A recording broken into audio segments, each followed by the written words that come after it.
This video is on my new favorite backpacking meal, which is actually a muffin. The recipe was sent to me by a viewer, and they're already cooked. I mean, they're already mixed, made, they're in the oven. I just wanted to throw this in at the beginning of the video because I once again made the video and forgot to mention a few things, so I figured I'd throw it right out in front here. First, all of the temperatures and for how long you have to cook them are going to be in the description. All the nutrition, all the ingredients, both Chris, who sent me it, his list of ingredients and how he made it, and then the list of ingredients that I put in there are also in it.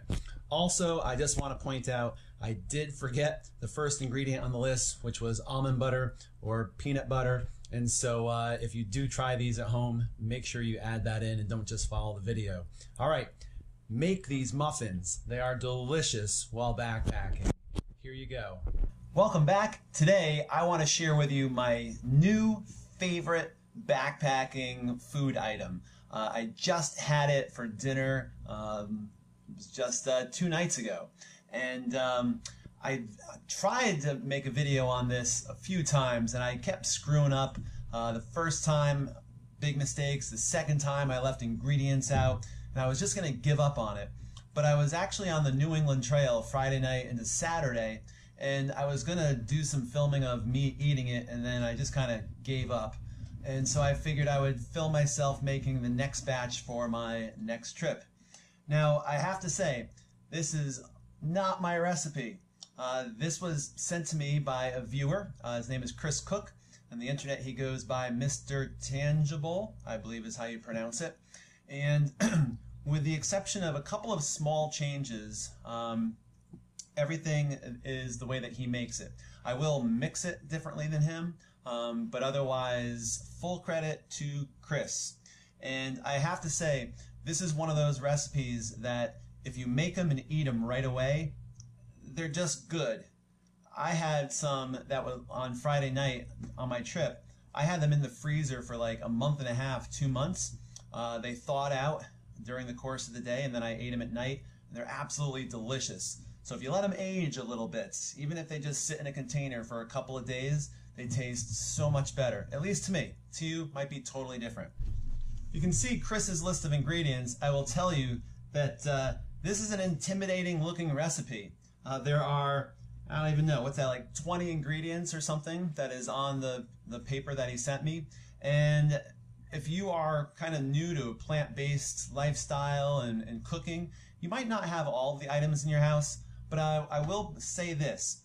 If you don't have these ingredients in your house, it is worth getting them for these muffins, and they are just kind of like standard plant-based ingredients that you should have available in your cabinets. So even if you don't have them, go and get them.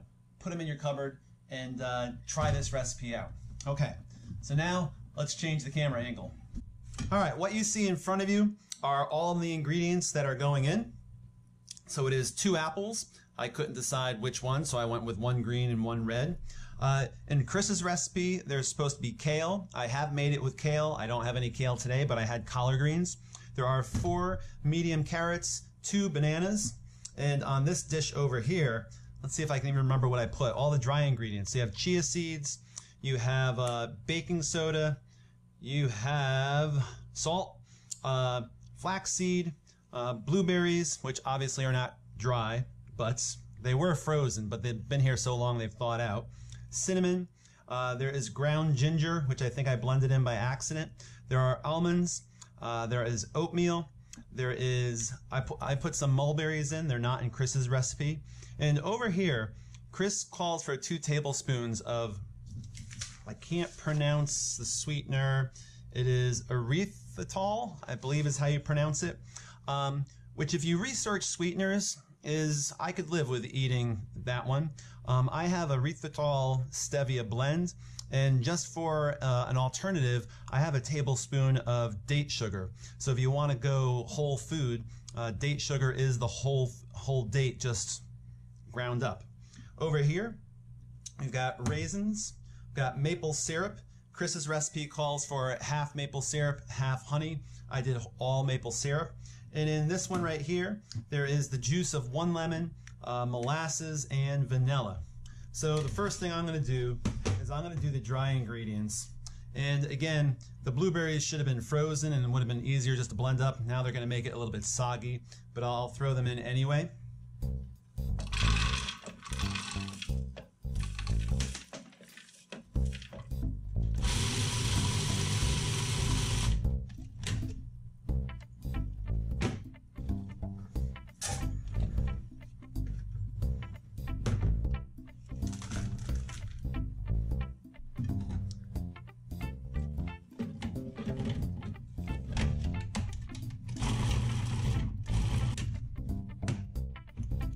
I'm not making it into like a sauce, but just getting them chopped up finely.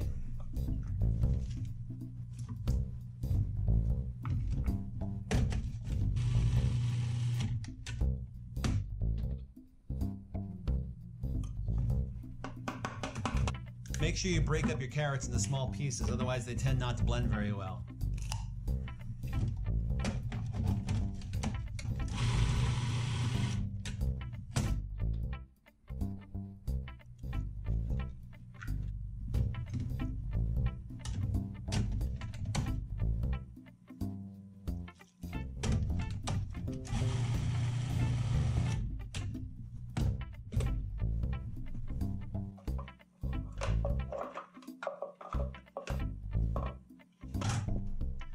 Can't chop up the raisins, but I'm going to leave them whole. And the maple syrup.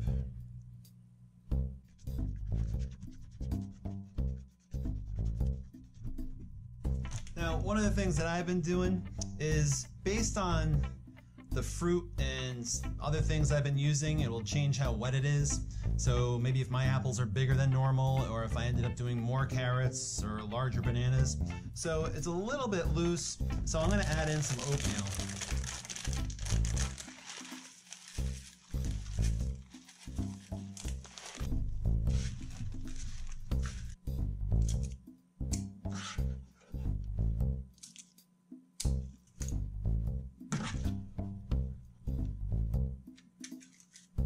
And that's how they'll go in.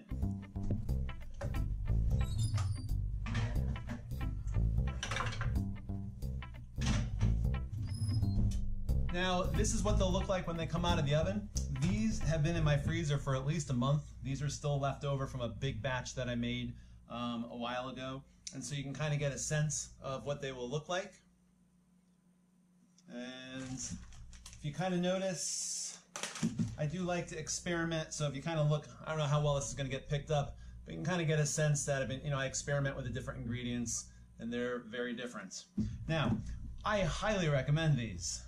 When I pulled them to Camp Friday, again, I don't like to cook with a stove. I am a cold soaker, and the idea of eating something that was cold soaked with freezing water at night is just not something that I'd want to do.